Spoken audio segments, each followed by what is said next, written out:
Hey guys, welcome back. So, in this episode, what I'm going to be doing is having another look at the Yamaha CX5m. And the problem is it came back a little while ago and we thought it was the power supply, built a new power supply for it, still causing issues. And now I have the new microscope. I want to have a look at the board a lot closer and see if that's the problem. So this is one of these, not over the top, one of these cheap on a boom microscopes, and I've had a little bit of a play with it and it's relatively good. The screen I think is a little small. I would probably, if I was going to use this, use the USB-C and run it off another monitor, possibly through like a little NUC or something like that onto a decent sized PC screen, and I would use it that way because it's a lot easier to see than trying to look at the little, I think it's a 5-inch screen or 5.5-inch screen, but it is good enough to see, and it is better than my glasses are, even with that magnifying ring I used to use. So anyway guys, here we are, going to have another look at this, hopefully fix it for this guy, and let's have a look. So grab yourself a drink, a few snacks, that comfy chair. Let's try and nut this thing out.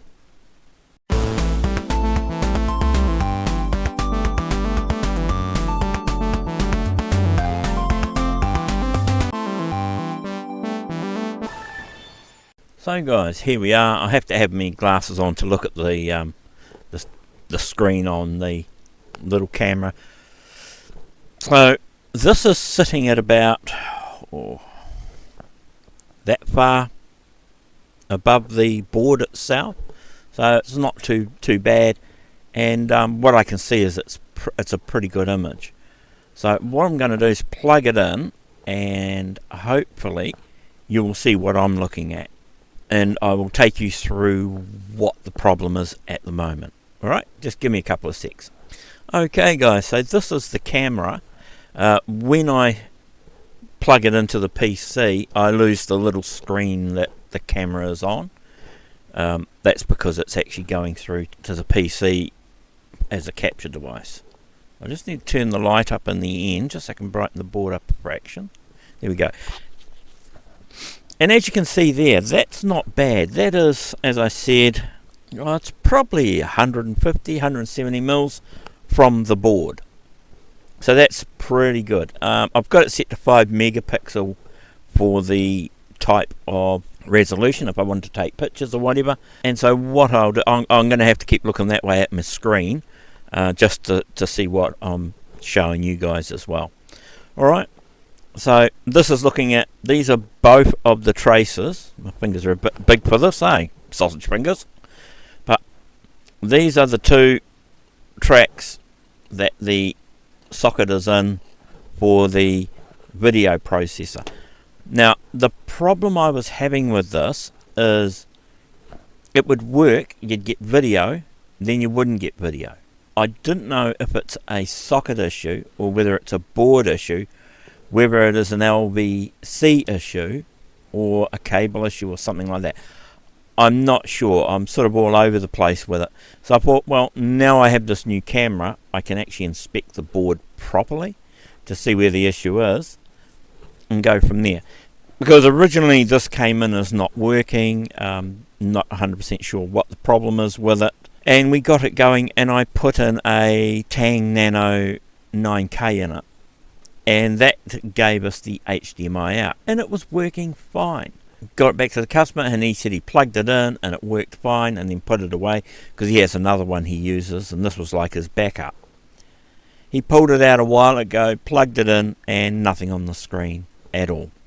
He left it for a while and tried it again and same thing, and then after a while he contacted me and says, hey, this thing's not working, can you have a look at it? And I said, yeah, okay, when I got 5 minutes and I'm in town, I'll pick it up and bring it back and have a look at it. Well, it's been sitting for a little while guys. I've been picking at it, but he's sort of, it's getting a bit long in the tooth.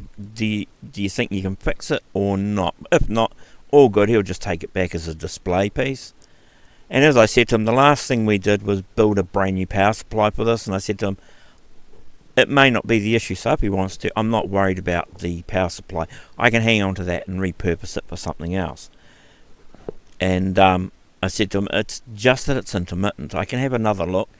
I've sort of thought about the Pico 9918, because that can do HDMI as well. It's more expensive as well, you know, you got to spend more money on it. And I thought, well, since I've got this camera, let's have a look at the board and let's see if we can see anything. If not, then I'm picking it's either. Right guys, so we are back at it. Sorry about that. For some reason everything locked up, and I think it was Windows was doing something and didn't tell me, hey, I need to restart now, otherwise nothing will work. But it's working now. So anyway, as we're saying, these are the two rows of pins for the socket, and as you can see, this is a pretty good resolution. 5 megapixels is as high as this will go, and that's what I've got it set up to at the moment. Now if I slowly swing this around, we can check these pins out, and as you can see, they all look pretty good. That cap was on there originally, and there's a bit of gunk behind there. That's glue. They stuck this down to the board with, so there's nothing wrong there. And we come up to here, and then this is the other end. There is nothing wrong with any of that soldering of those pins. That's all good along there. I'm not 100% sure if it's that. So now what I need to do is I want to check the continuity from these to where they run to on the board, and I will do that. I'll check all that. I don't need you to be sitting here watching me do it, so I'll go through and do all that. Then if that all checks out fine, then that's saying that the board is okay, and we need to look at the adapter, which is, I can get it in shot for you, which is this. So this is the adapter that goes from this socket on the other side through the ribbon cable, which is shielded to stop noise getting into it, and then it goes into the other end, which is the nano on the other side. And so this is the Pico in here with the adapter board on it. Now the adapter board is only for this cable to plug into it to go through Tang Nano, and it is quite bulky. You can get the newer versions that are in surface mount, and I'm just wondering, a lot of this becomes quite bulky, and unfortunately the MSX isn't a very big case with a lot of room in it. It has issues with how much room you've got inside. The other thing I'm thinking of is I can change the sockets on this. I can make up a new board, and I could angle them so they come out on an angle rather than up and down, because that could be causing an issue with height. And it could be that these plugging in and pressing down on the tops of this here is causing an issue with these sockets with heat over time.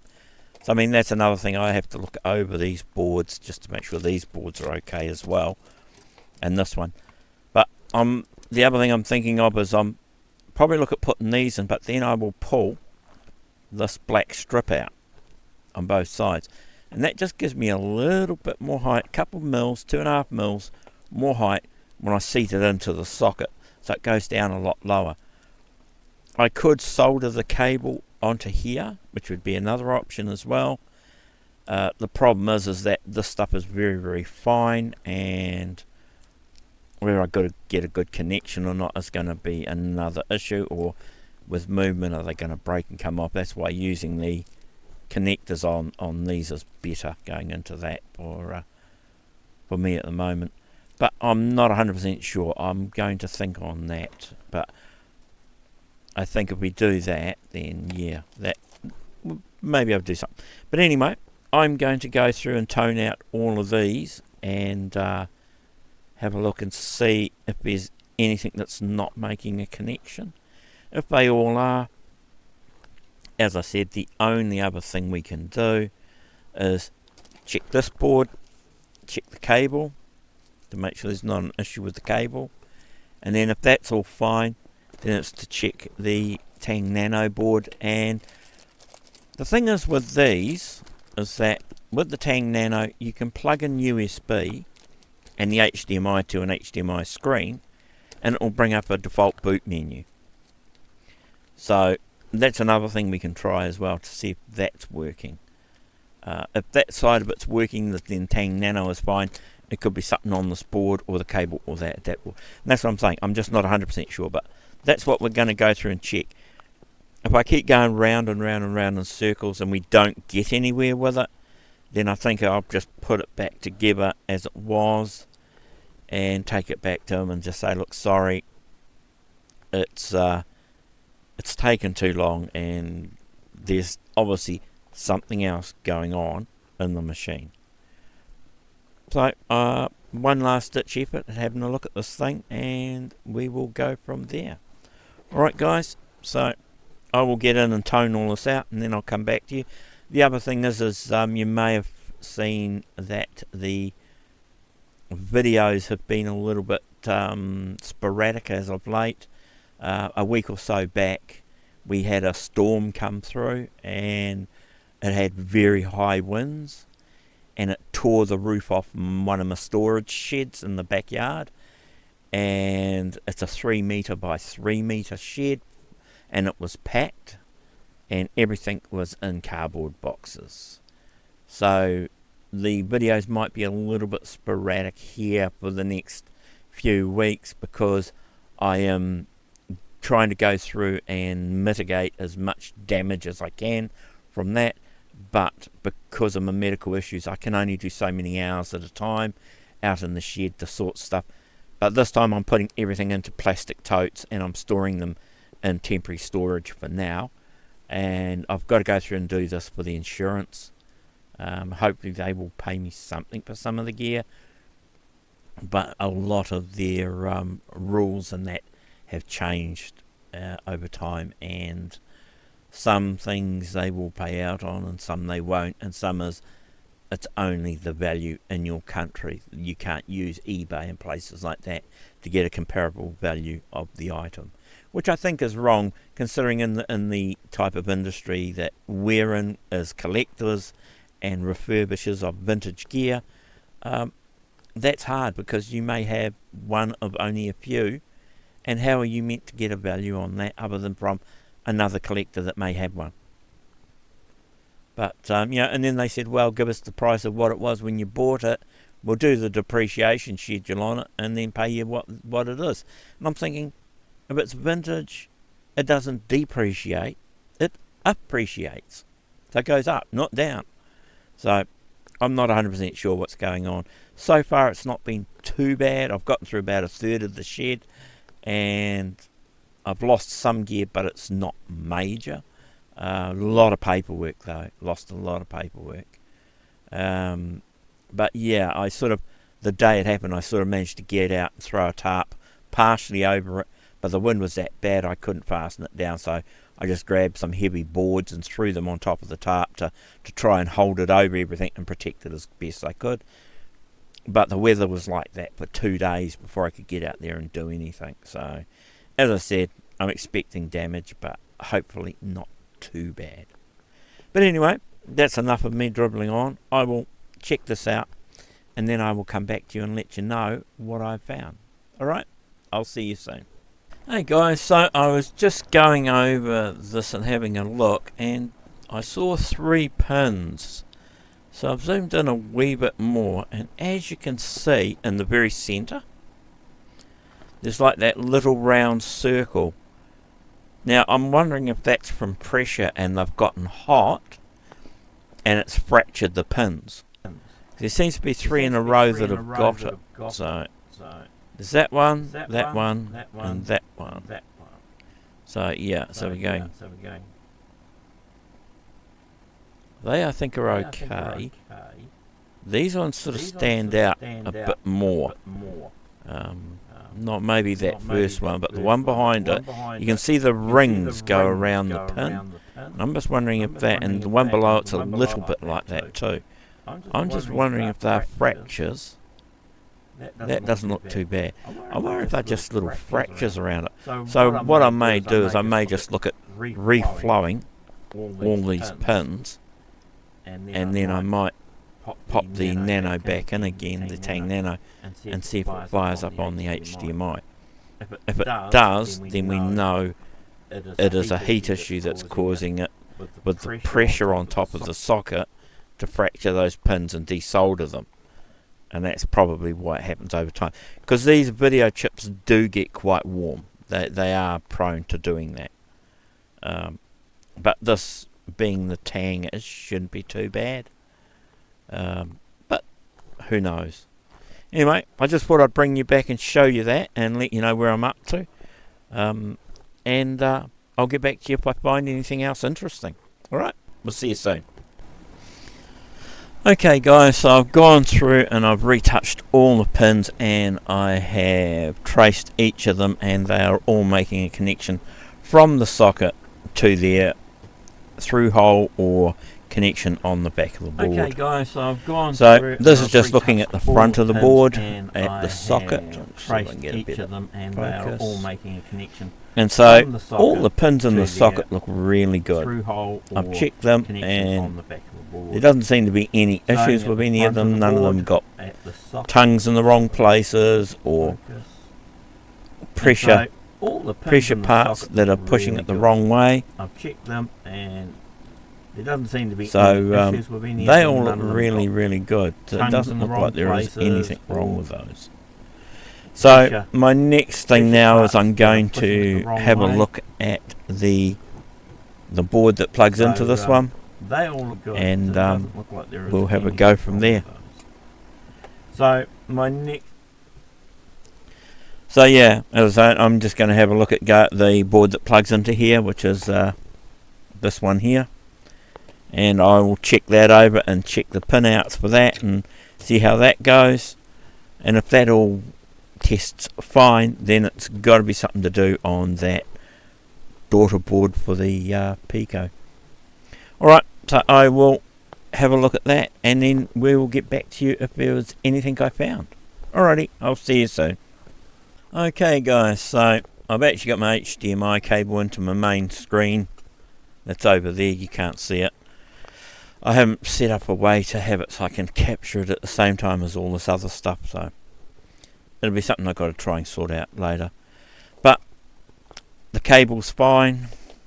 The connection from here to here is fine. I've metered from these pins to the back of the header connector on here.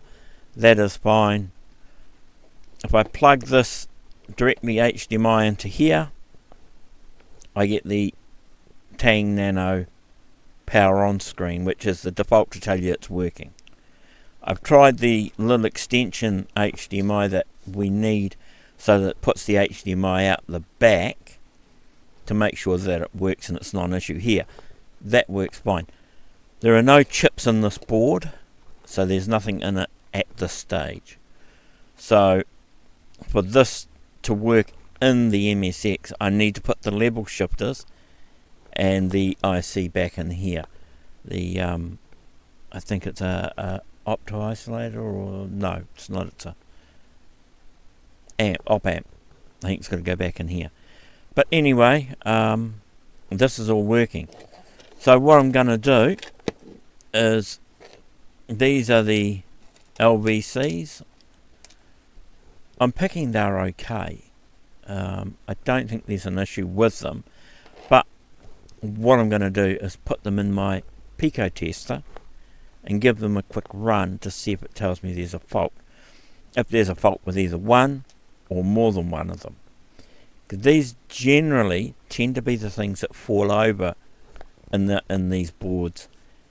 Even the modern surface mount ones are prone to falling over. Not as much, but they can still fall over. So that's what I'm going to do. I'll test these. If these test fine, I'll put them back in the board. I'll put the other chip back in the board, and put it back in the machine and see if it wants to boot and give me a screen. If it doesn't want to give me a screen, there's got to be something else going on with it. Everything else tests fine. All the connections test fine. I went from the bottom of the MSX board to the top of this connector through the socket, and all the pins test fine. I did the same on here. I went from the top of the tang to the bottom of the socket on here, pin for pin, and they all test fine. They all have continuity. I don't know what could be the other issue, unless there is something physically on the board that's got a problem. Unless it may have been one of those joints on the socket that had fractured from pressure and overheat. So what I can do is fire it up without any pressure pushing down on this connector, and if it boots up and boots fine, I may make another one of these, and when I put this header on it, I'm going to slide them down a little bit so that the depth of that, slide it down that little bit, and then solder them, and then slide it off so it actually fits flush in the socket.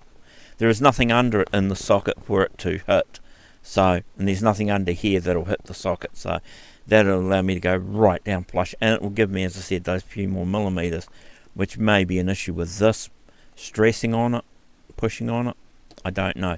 But once I've done that, then I can actually trim off all the excess pins along here and make that fit a bit better. Alright, so that's what I'm going to do. So I will head up and test these and see if any of these are faulty. If none of them are faulty, you'll see me when I do the next part.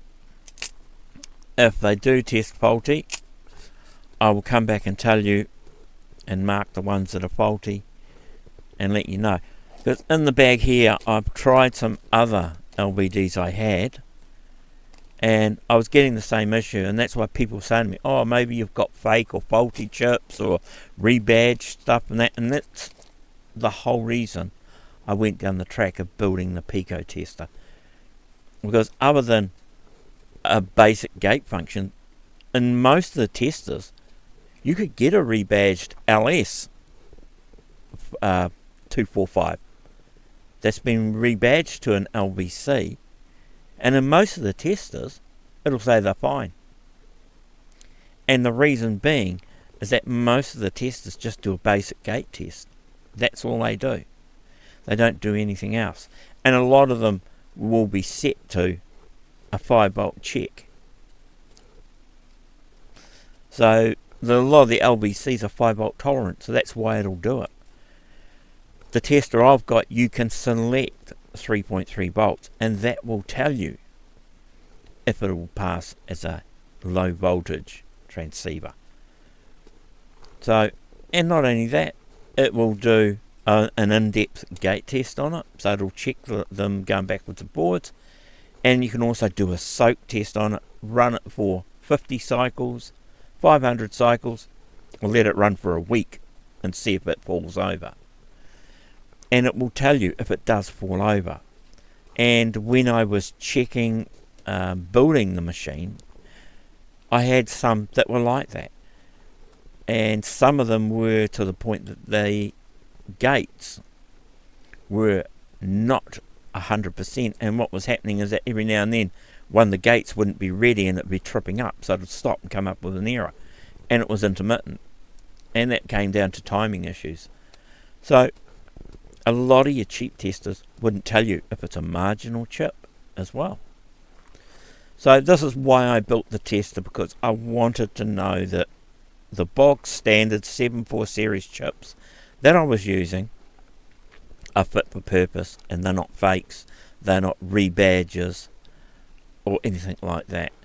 The next version I'm building, which is the revision, I call it the revision C, but it is actually going to be called the Pico Logic Analyzer and Tester, and so a diagnostics analyzer and tester, sorry, and that will allow you it to auto look at the chip, so if it can work out what it is, it will have a larger display, color display, and bring up graphical information for you. It will also allow weird chips that have voltage pins on different rails, and it'll also have an option where you will have a breakout board with the socket in it, and you put the chip in, and if you know what your pin out, you wire your pin out so you can wire it up for the tester, and then you can make your own test if there's not one already for it to test your chip. I'm going to get some basic RAM tests. I'm not going to do every type of RAM you can get. Some of it now is getting too hard to buy, and there are ways of making them from more modern ones. One of the ones is like the RAM in the Spectrums. They had RAM that was partially faulty, so the boards were done in such a way that it used the upper half of the chip or the lower half of the chip, depending on which side was the faulty one, was depending on how the board was set up. But you can use a good chip in there, and it doesn't matter which way it is set up, it will use them.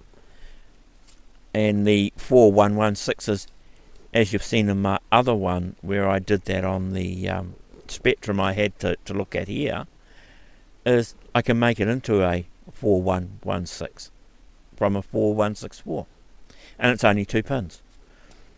So there are ways around things, and the thing is the 64s are cheaper than the 16s to buy now, because the 64s are more readily available, and they're colder too, because they only run on 5 volts and they don't need the -5 and the 12 volt rail.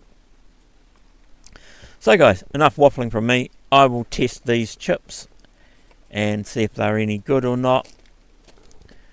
If they're no good, then I will find a set that are.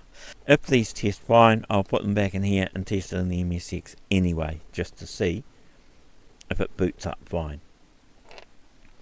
Alright, so I said I'd bring you back when I had any information, but this is where I'm to. So I will get back to you if anything changes soon. Alrighty, catch ya. Okay guys, to make this a little bit more interesting, now this is my test bench version of the Pico tester that I did, and what I'm going to do is show you how it tests the chips. Now I've got this, the newer version has its own DC power supply. I'm just powering this from the Pico, which is okay, but it's not ideal because you don't get the true 5 volts and that from it. So powering it on,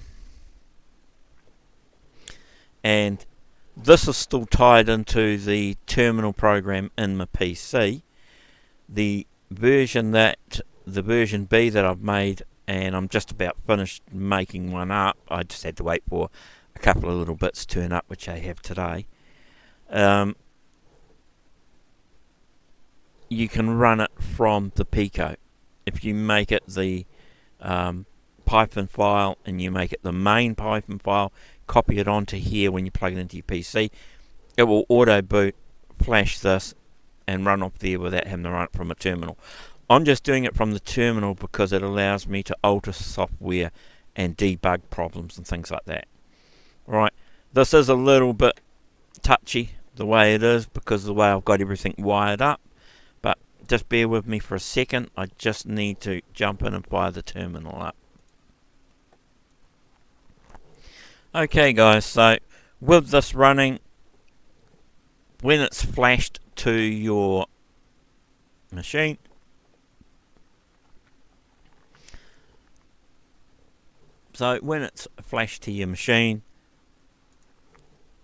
and you power it on, this is what you'll get come up.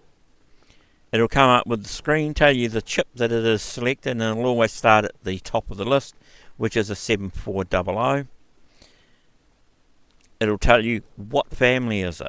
Is it an HC, an LS, an LBC, or HCT? Then you can select whether you want to do a quick test or a normal test or a soak test, or whether you just want information about what it is set up for. Then automatically under that it tells us the package type, and that is why the light is blue. Blue is a 20 pin package. So if I go to the selector switch over here and I change it, just got to remember which way it goes, that is now for a 16 pin. And we go again, that is now for your 14 pins. So that's telling you what pin package you've selected. And if you see the display down here, you'll actually see that the display is telling you what package and what it's for. So that's what that does. The jumper block I got here will actually go to a switch, which is an on-off-on switch, and that will allow you to select 3.3 volts off or 5 volts. If you have it off, this will flash tricolour. It may look white because it'll be flashing so fast, but that's just telling you you have not connected a voltage, and an error message will come up on here telling you you've not selected a voltage. If you select a voltage and you select a family type that is not the right voltage, it will tell you that as well. So the rotary encoder, which I added in, I'm sorry guys, this is getting a bit messy to hold, but this, when you turn it, it will change the chip that you're looking at selecting, and you can go left or right, you can go backwards and forwards with it. So if we turn it around to the 74245,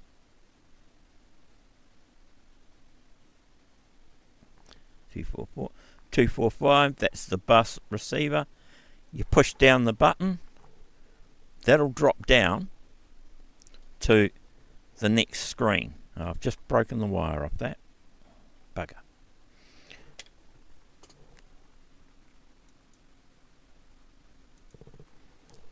Sorry about that, guys. That's why I wanted to make the version 2, so everything's more robust. I broke the grounding wire off the switch. So I've soldered that on now. You push the button and it will drop down. You'll see the arrow drops down now to the family type. So when I turn that, it's going to change to what I want, which I want LVC. Push it again. Now it says, do I want to do a quick test? Do I want to do a full test? Soak test at 50, 500, infinite test, or do I want an info? And then we go around and it comes back to quick test again. So from here, I'm just going to leave it like that, and I've left the test button separately, and on the new version that's actually on the top board. So now if I leave it on quick test and push that, it's now doing its test, and there it is. It came up on here, you saw it flash green, that means it passed. If it flashed red, that means that it's failed. Now that was on a quick test.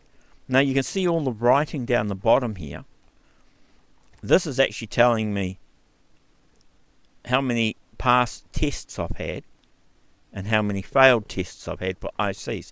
So this is now keeping a running commentary of how many chips I've tested, how many have failed, and how many have passed.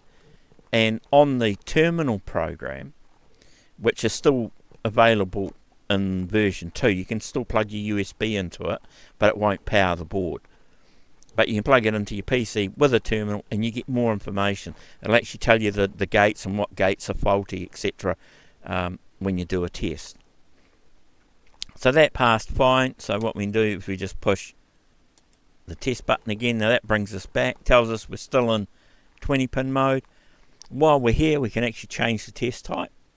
So we can go as a full test and tell it to do a full test for us. So if we do that and now just push the button, and that will leave that to go through and do our full test.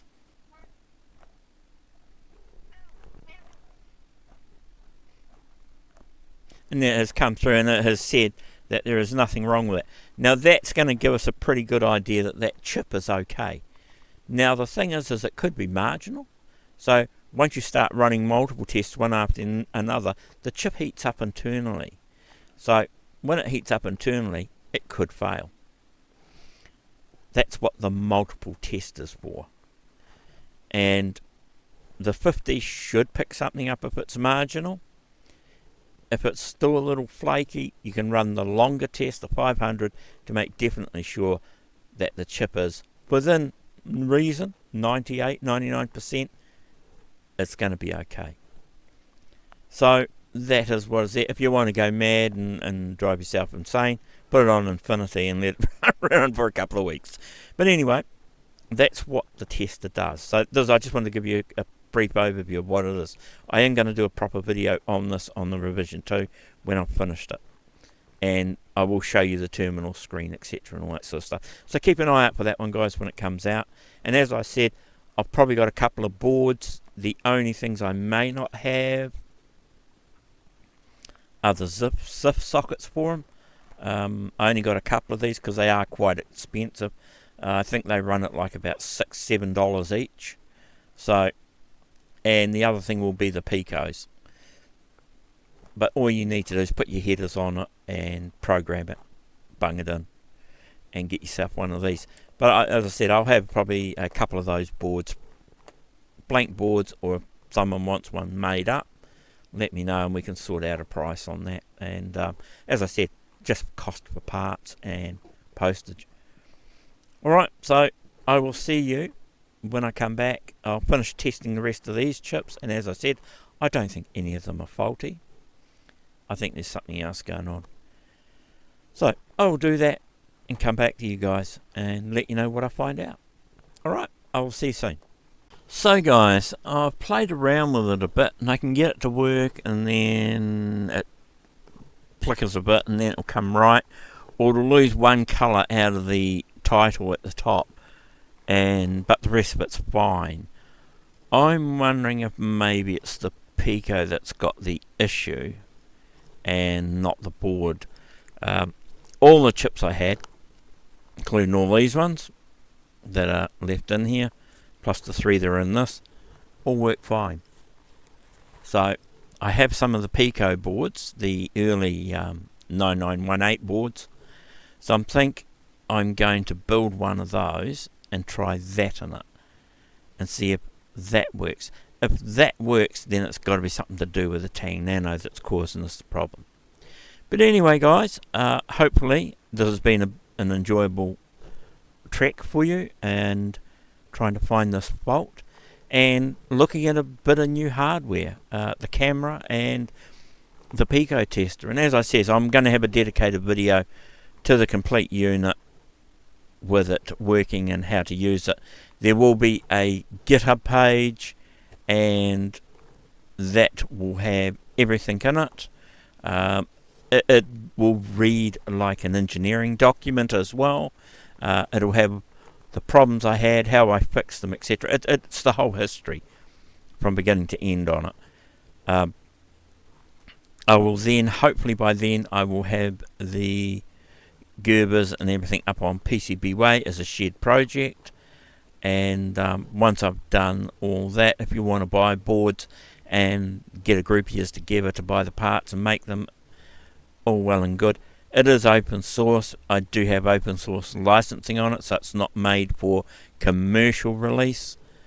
I also have a piece on my GitHub page that when I open it, for anybody who does any other chips, because there's about probably 8 I haven't got to test, and I'm testing the different sections of chips, like the HCs, the LSs, the LBCs, the HCTs. As I can get them, I am checking each one that comes along to make sure each one works and there's not some slight tweaking of the code that needs to be done. But if anybody else does that, there is information on the repository page for uploading an update and what you need to do to verify that it works properly. And yeah, get your name put into the project. So anyway, that is us finished for now. So guys, there we go, and another project partly done. One thing I will say is that when I was looking over the MSX board, this little daughter board that does a lot of the signals out, etc., underneath they have a weird way of connecting it, and that there's a slot in the board. The little daughter board has fingers like the edge connector here on it. It goes through there and then it solders either side. from the daughter board to the main board, so it's bridged across. And some of them didn't look too good, and some of them weren't actually even soldered. So I've gone through and made sure each of them float onto it properly, and that the bridges are fine. Some of them were bridged, but it was only a tiny wee bit was bridged on it, not the whole pin or the whole track that's there. So I've redone it so it's flowed, and it's a really good connection. That may have been part of the problems from day one. Who knows? But anyway, so that's all done. As I said, I want to make a Pico up to go in that socket and see if the Pico works. The Pico uses everything on the MSX board and then just works as a 99182829 type of chip and puts the data out, and you can go to VGA, or an adapter board will take it to HDMI, or whatever you want to go to. The new versions of the Pico 9918s are very slimline, all surface mount, and it's not open source. For the new version 3s, you actually have to buy them, and they physically fit in where the CPU does, with a socket in it without any issues, and then they run a very thin ribbon cable which will then go to the HDMI out. It's a nice way of doing it. The problem is that you need some sort of shielding, because it will pick up stray interference on the HDMI cable. But anyway, we'll see how we go. That's it from me for this episode, and as I say, if you want to help out with the channel and projects and fixing this gear, getting parts, etc., to make test gear, etc., you can buy me a coffee, and the link will be in the description of the video, and that just helps me pay for all the bits I need, the circuit boards, and when I've got to buy better gear and upgrade gear and stuff like that. And it's as little as, I think it's about $3 or $4, maybe $5 or something, and it can be a one-off or an ongoing. That is up to you. But anything that I receive, I'm very, very grateful for.